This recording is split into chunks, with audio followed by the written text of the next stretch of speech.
Sadhu, sadhu, sadhu. Namo tassa bhagavato arahato samma sambuddhassa. Namo tassa bhagavato arahato samma sambuddhassa. Namo tassa bhagavato arahato samma sambuddhassa. Homage to the Blessed One, the Worthy One, the Supremely Enlightened One.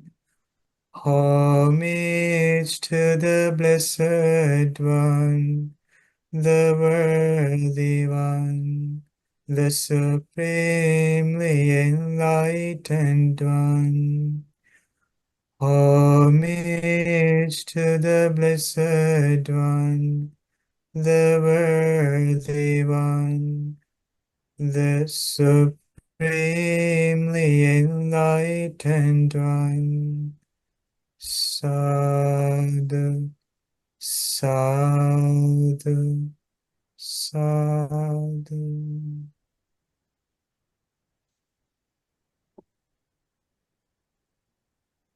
Now, my friends, let's spend a few minutes by observing our breath. So please close your eyes and have a comfortable seat.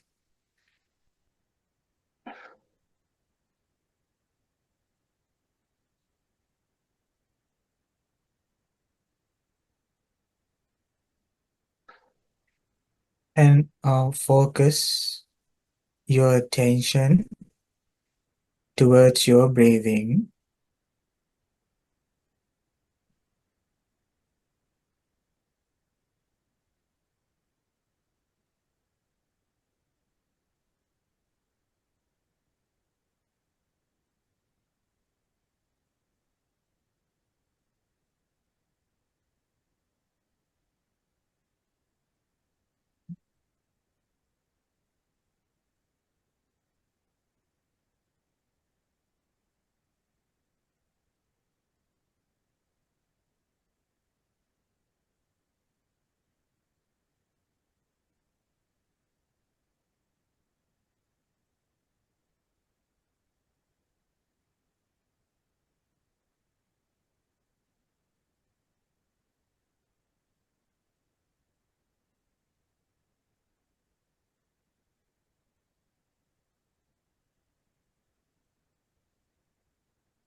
Sadhu, sadhu, sadhu. All right, now you can open your eyes.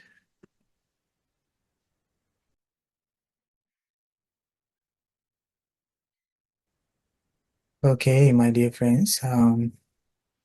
So now we learned in our previous two sessions about the Supreme Buddha and about the Dhamma. And today, my friends, we are going to learn about the Sangha. So let's learn and let's study. So, my dear friends, so the Maha Sangha means the order of disciples of the Supreme Buddha. So now the Sangha, this term, so we use to define Buddha's community.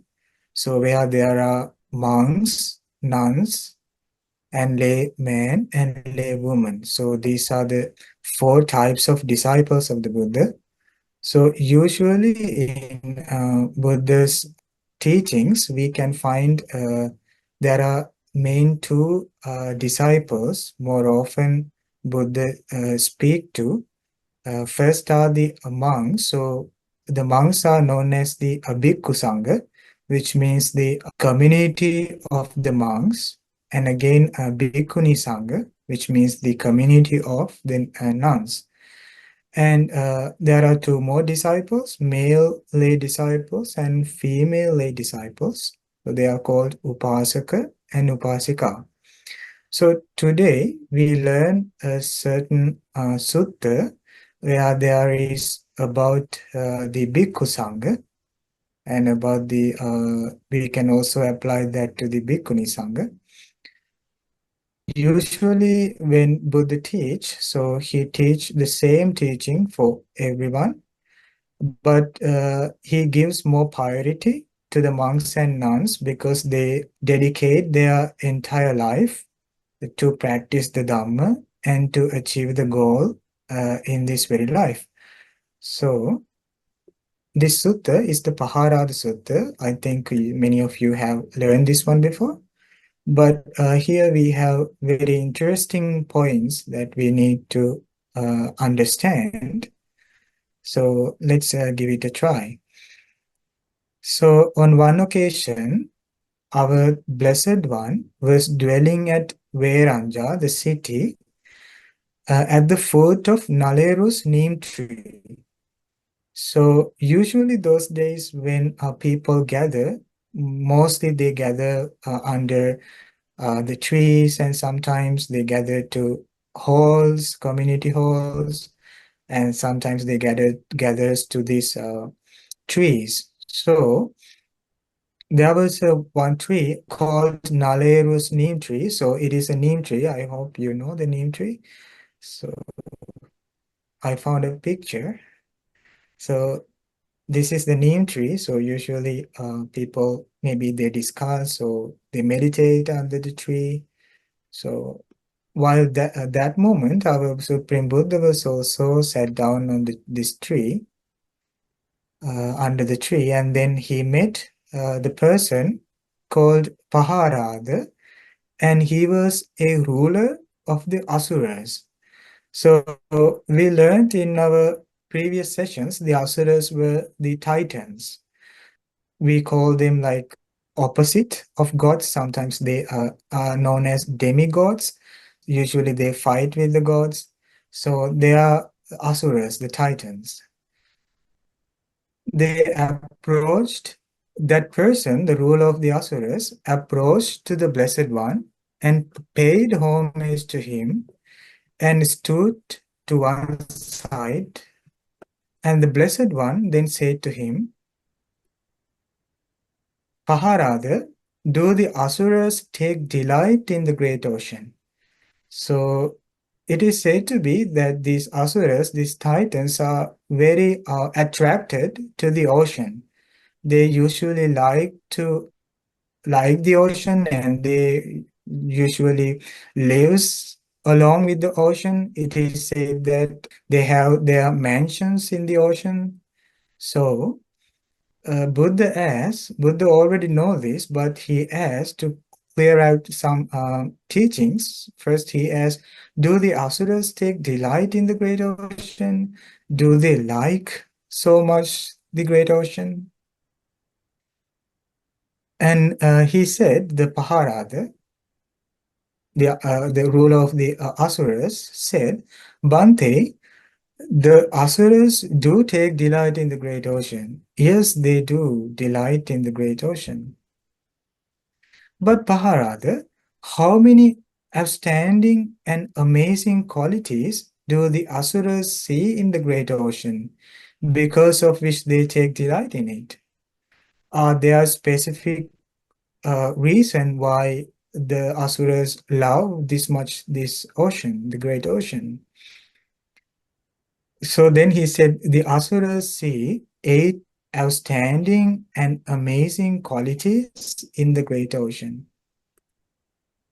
So what is the first quality why they love ocean this much?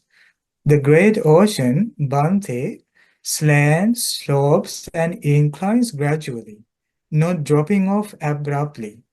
So when we enters to the ocean, so we first step on the shallow water, and then we gradually go to the ocean, and as we go, it inclines gradually. And it's not just like a pit that fall down, so it does not dropping off all of a sudden. So there is a gradual inclination of the ocean, and when it goes to the depth, there are so much deep places in the ocean. So this is a one reason why the Titans delight in the ocean. That is one reason why the Titans love so much the ocean. And the second, again, the great ocean, Bhante, is stable and does not overflow its boundaries. Always the ocean is stable. It does not go away from its boundaries. It always remains inside and with stableness. It does not go away from the coastline. So that is another reason, the second reason why Paharadas, why the Titans love this ocean.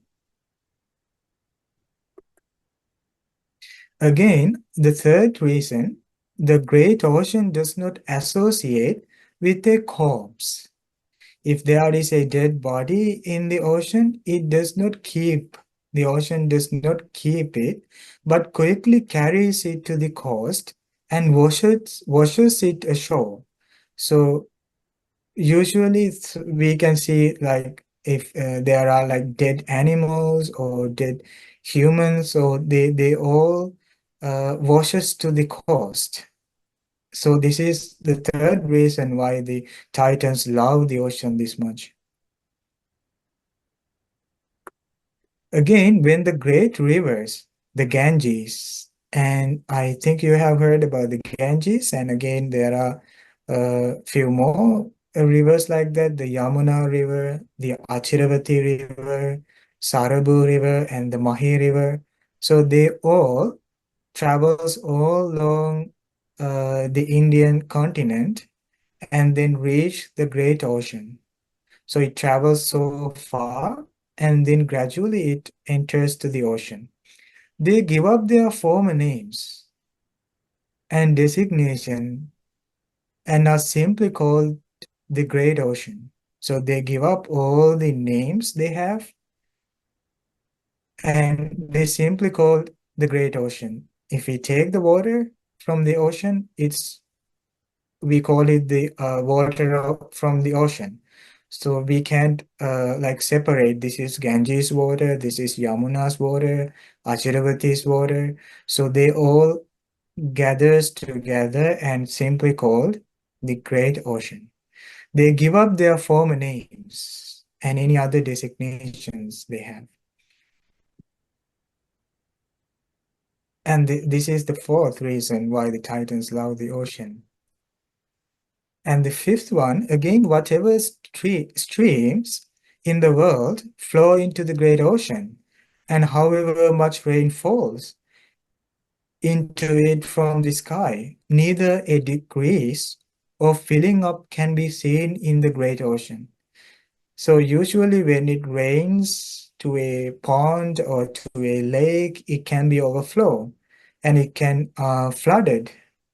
But the ocean, when it rains and when all day long the streams of water enters to the great ocean, but it does not overflow, it does not fill up or decrease. It always remains there. The great ocean does not have increasing or decreasing of the water. So this is the fifth reason why these titans love the ocean. Sixth one, again, the great ocean has but one taste. What is the taste of the ocean? The salt taste. Wherever we take water, no matter which country, from which country we enter to the ocean, so it has same taste, the taste of salt. And Buddha said, the Titans say the seventh one again, the great ocean contains many precious substances, numerous precious substances, such as pearls, gems, lapis, lazuli, conch, quartz, coral, silver, gold, rubies, and cat's eye. So there are such very valuable and very precious substances in the great ocean. So the great ocean is so beautiful because of these precious substances. So there are beautiful corals, beautiful quartz, conchs, and so many different types of gems. So it is one reason why the Titans love the great ocean. uh, for them it's more like their home. So they love the Titans love the ocean because of these beautiful, precious substances that it contains. So that's the seventh reason why they love. And I found that one picture when I searched about the gems in the ocean. So there are so many attractive things like this in the bottom, in the deep of the ocean. And again, the eighth reason, the last reason why the Titans love the ocean is again, the great ocean is the abode of great beings, such as it said some name of some beings. So I think there are no equivalent terms to translate these words into our languages. But still we receive these teachings from the Buddhist time. So there might be some unhuman beings or any other beings we can see because they are called like Timis, Timingalas, Timirapingalas. So, but we know about the Asuras. We have learned so far the Asuras are like Titans, and again Nagas. They also some unhuman beings. And again, Gandhabas are said to be some heavenly beings. So there are such so much beautiful but heavenly beings inhabited to the ocean. So we might not see from our usual eyes, but it's said that the enlightened Bhantes and Buddhas can see them with the support of the divine eye. That's a kind of a knowledge that they develop through the meditations. So there are these great beings and many large beings in the ocean. So there are so many beings in the ocean. Even when it comes to fish, there are so many different types of fish, and we don't know like very far distance in the ocean there might be so many other beings. So Buddha say, the Titans say these are the reasons, these are the things why the Titans love the ocean this much. That's their home. These Bhante are the 8 outstanding and amazing qualities that the Asuras see in the great ocean because of which they take delight in it. But Bhante, so he has another question. He has a question from the Buddha. But Bhante, do the bhikkhus, he's referring to the monks at that point, but we can take all the other disciples, nuns, and also the lay disciples. Do they take delight in this Dhamma and discipline? Here, we learned in our previous session that Dhamma means the teachings that Buddha taught after his awakening, but we find another new term here. It is discipline. So together, we usually use these word terms together, Dhamma and discipline. So let's see what is the meaning of these two terms. The Dhamma and Vinaya, discipline means in Pali Vinaya. Dhamma is in Pali also Dhamma. So Dhamma and Vinaya, or the Dhamma and discipline, form the foundation of Buddhist practice and community life. The Dhamma provides the teachings and philosophical framework, while the Vinaya discipline provides the practical guidelines and ethical conduct necessary for maintaining harmony and focus within the monastic community. So for an example, for the monks, so higher ordinated monks, there are 227 training rules that laid by the Buddha. Again, also there are many training rules for the nuns, and also there are training rules for the lay woman and lay man. So he offered these training rules to support the spiritual path. And again, we practice Dhamma along with the discipline. So we get the training rules, and at the same time we start to study the Dhamma, the Buddha statements, to be able to understand what the teachings say. Because of that, there is a constant stability in our life when it comes to our actions. So that stability helps us to understand Dhamma in more detail, because there is some inbuilt mindfulness with the support of that restraint.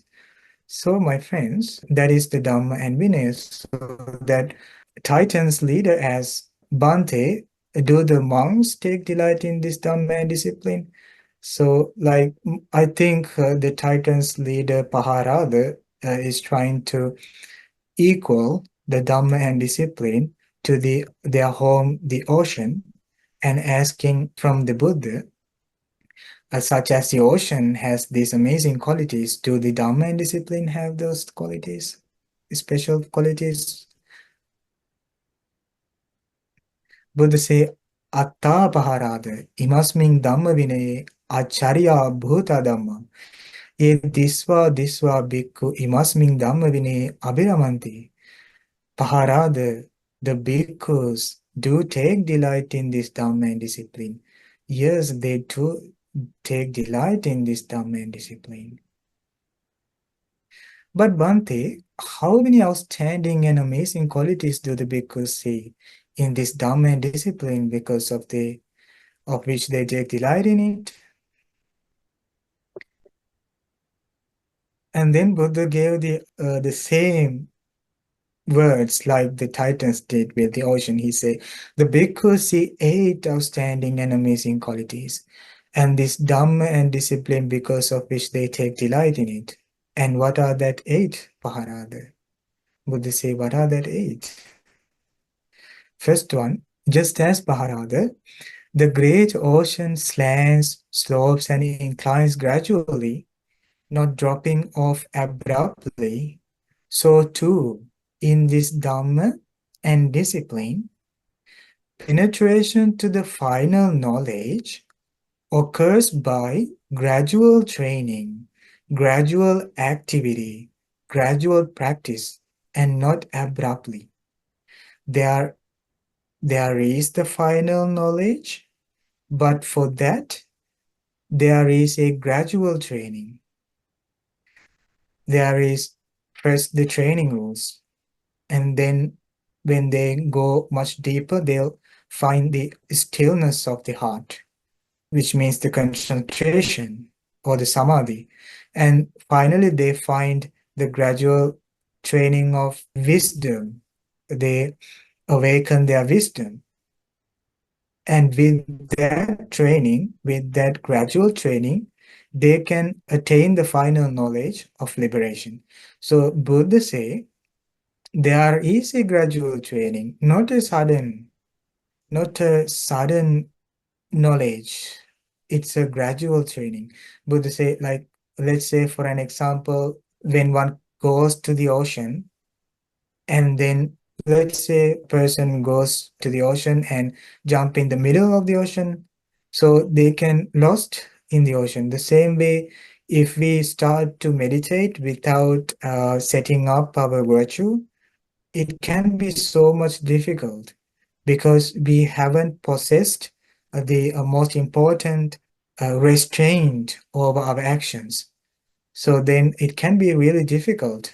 So because of that, we need to start with observing precepts and then gradually meditating and then awakening us to the final knowledge with the support of the wisdom. So here Buddha say it's not happen abruptly. So this is one reason why bhikkhus, the monks, love the Dhamma and discipline. They love Dhamma and discipline because they see the results. They see how much they enters to the Dhamma and discipline. So they can understand where should I fix myself. If I'm not yet attained the final knowledge, what should I correct myself? Is it training rules? Is it the concentration? Is it the wisdom I need to focus more on? So the same way, Buddha say there is such a thing in this Dhamma and discipline. That's why monks and the disciples love the Dhamma and discipline. And the second one, just as the great ocean is stable and does not overflow its boundaries, so too, when I have prescribed a training rule for my disciples, they will not transgress it even for life's sake. This is the second outstanding and amazing quality that the bhikkhus see in this Dhamma and discipline. So the great ocean always stable and it does not overflow and it does not go beyond its boundaries. It always remain inside and it's stable. So the same way, when the Buddha offered a training rule for the disciples, they don't like to transgress it. They find their inner peace by being inside the training rule. The more that they observe their training rule, the more it brings their inner peace because they do not take that training rule as a like a rule, but it's more like advised by the Buddha. It's more like for them, it's a protection for their spiritual life. So when they observe the training rule, it brings their stableness of their mind, and they find it more soothing for them. So they don't want to transgress it even for the life's sake. This is the second outstanding and amazing quality, Paharada. These monks and nuns and lay women, men, they see in this Dhamma and discipline. So, my friends, before Buddha laid down a training rule, Buddha considered about 10 reasons. Usually, Buddha does not lay down a training rule as long as there are no any problems in the community. But if there is such something happened, because of lack of mindfulness in a certain disciple. So that time Buddha gather all the monks and then lay down the training rule. Even when it comes to, for an example, let's say a certain person kill a living being, so then, as long as nobody killed a living being, so Buddha does not lay the training rule. But if some such a thing happens, so Buddha say every time Buddha say these 10 reasons why he is giving the training rule. There was a one story where a monk killed a being and then killed some like animals, like living creatures. So then Buddha gave this training rule. Then he said, Well then, monks, I will lay down a training rule for the following 10 reasons. For the well-being of the Sangha. So the one reason is for the well-being of the Sangha, for the well-being of the community, which means as long as they don't harm living beings, it brings them well-being. So they can live their life with much happiness because they don't have any intentions of killing. So it brings them peace and they can have a well-being. So that's one reason. The second reason, the comfort for the Sangha.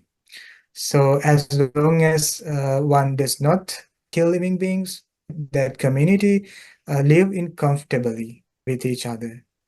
I only take the first rule, the abstaining from killing beings. So it can be applied to every other training rules. Again, for the restraint of bad people, which means it helps to the people who are doing unskillful things like hurting beings. So it helps them to restrain because they see a living example of a person who does not kill. So the people who kill living beings will think, so I need to correct myself from that bad action. So then they will have a opportunity to get into the practice, get into the Dhamma, get into the teaching.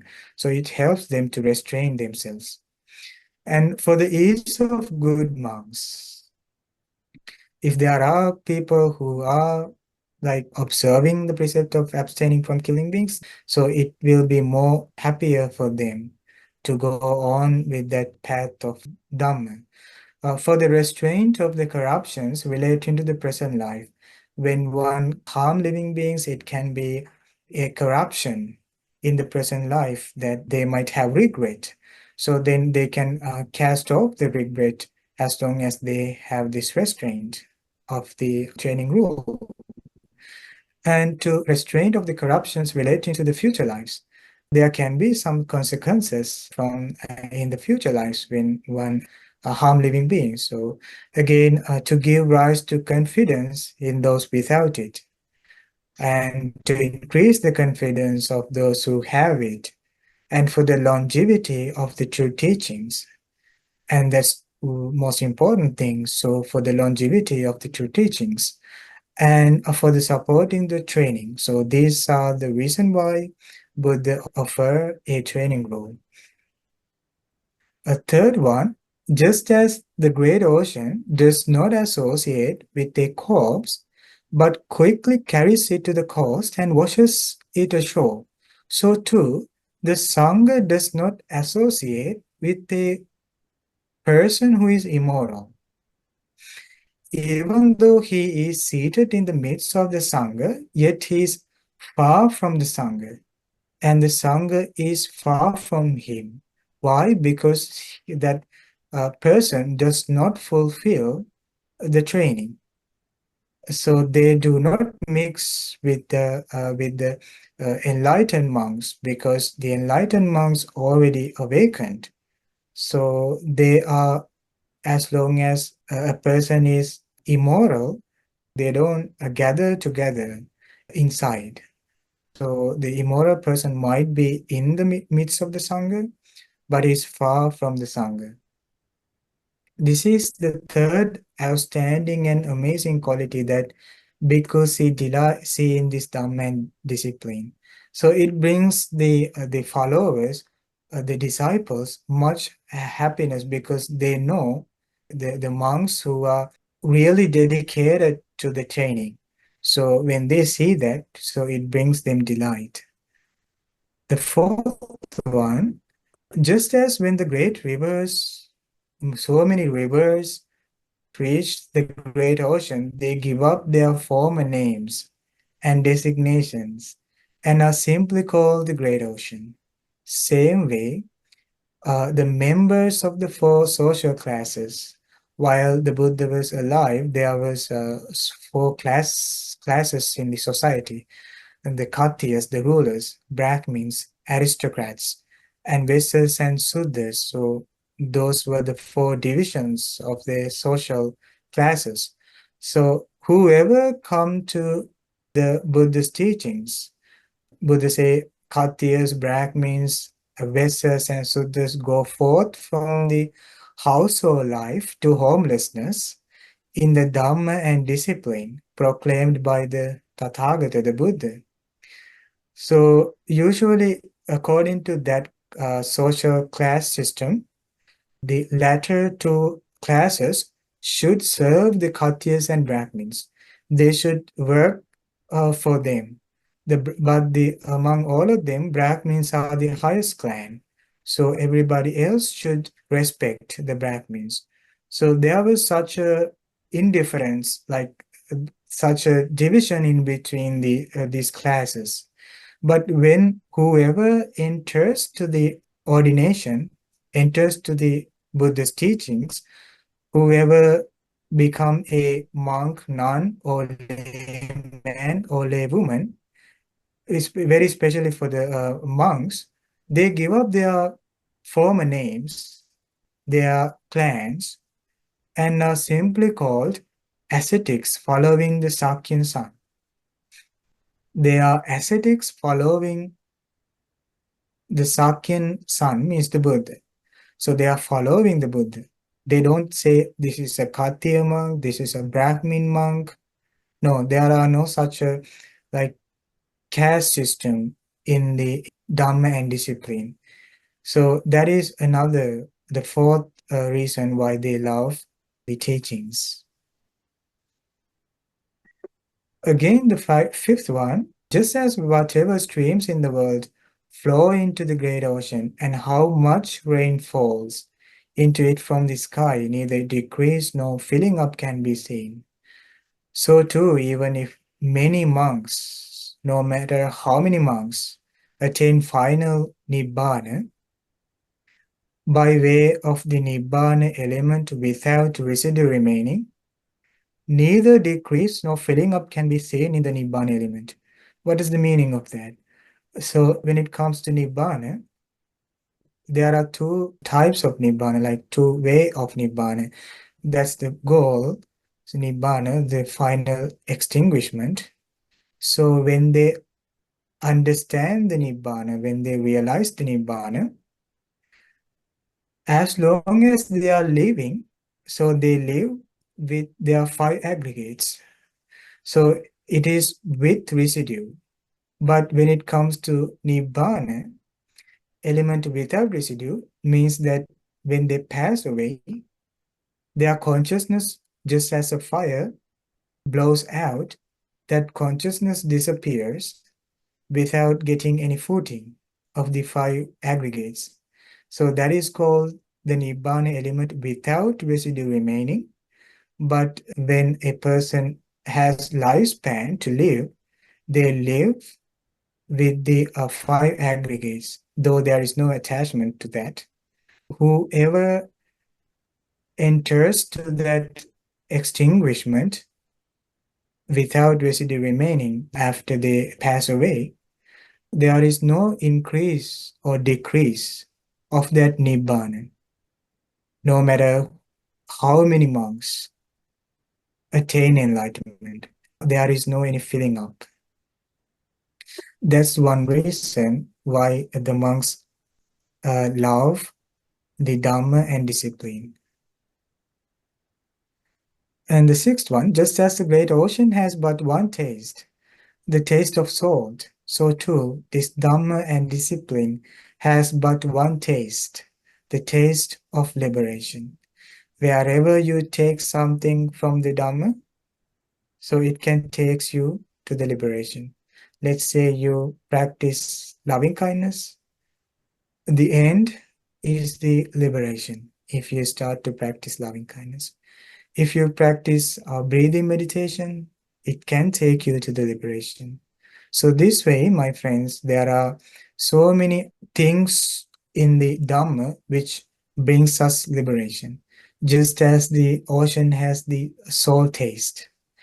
So no matter if you listen to two verses or two lines of the Dhamma, if you contemplate on that, so it can clear out your Dhamma knowledge.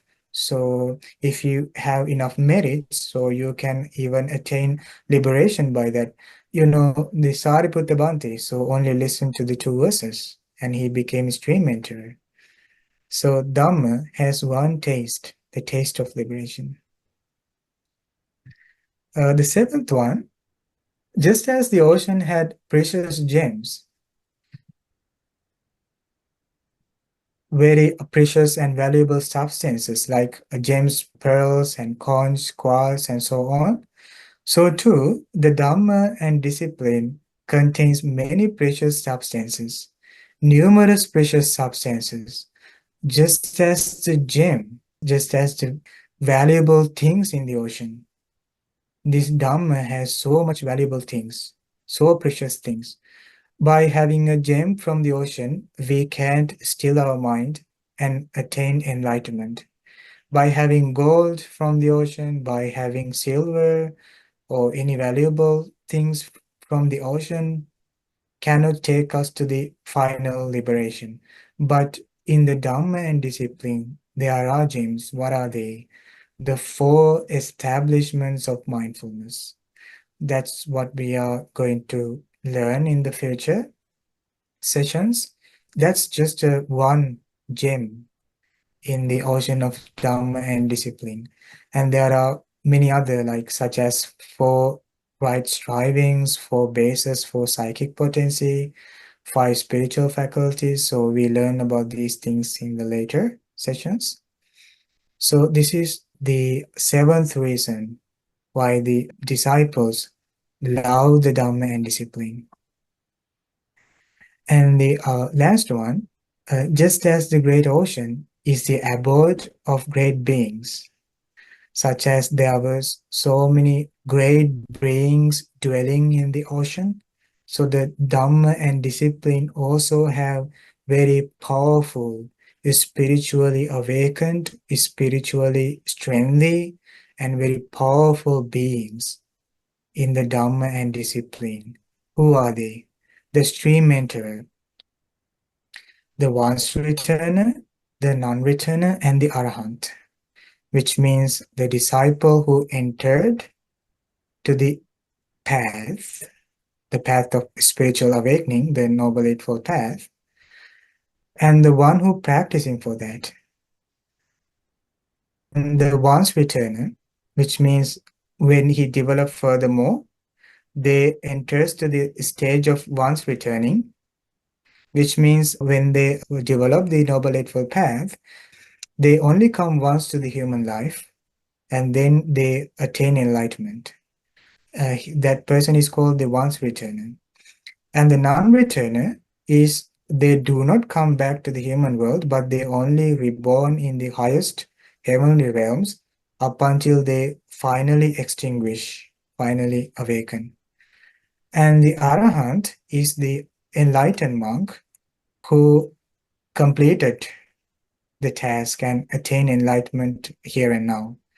So, and in between, there are other disciples who are in training before the fruits of the awakening, such as the stream enterer, once returner, non-returner, and arahant. There is a one called the practitioner for the realization of the fruit of stream entry, and the practitioner for the realization of the fruit of once returning, and the practitioner, the one practicing for the realization of the fruit of non-returning. and the practitioner who practiced for the Arahant, the enlightenment. So individually eight, there are eight beings, but as pairs, there are four beings. So these are the spiritually succeeded disciples in the Dhamma and discipline. This is another reason why, the final reason why the monks love the Dhamma and discipline. So Buddha taught this about these beautiful reasons why the monks love the ocean of Dhamma and discipline. So I have something like some verses from a enlightened monk to share with you to understand about, to get some knowledge about who are these enlightened beings, who are the beings who completely succeeded in their training. This is about a disciple called Arahant Adimutta, so enlightened monk Adimutta. So this Bhante was caught up by some robbers, some thieves, and the thieves are going to kill this enlightened Bhante. So usually the thieves see the beings like when they take the people to kill, so they see that they are crying, they are begging for their lives. But this Bhante does not have such a sadness. He's always smiling. And they ask, why, Bhante? Why, monk? So you don't have any fear in you. What is the reason for that? So then he say, beautiful verses out of joy. This holy life has been well practiced by me. The way to Nibbana has been well completed. I have no fear at death. For me, death is like the curing of a disease. He said, death is like a poison I have vomited. The liberated one who does not have any attachment, who has crossed over samsara, and who reached the far shore, delights in the end of life when the time of living has ended. So because they know that this is their final extinguishment, so they know that they will be liberated, so they do not have any fear. They delight in the end of the life when they see that their life has ended. He feels like one released from execution. He say the person who released from the suffering, they see the death as like released from execution. He feels like one released from execution. For the enlightened beings carrying on in the rebirth of so many different realms is like awaiting execution. The one who attained liberation does not long for anything in the world. This is a natural law. He is like someone who jumped out of a burning house. He doesn't grieve at death.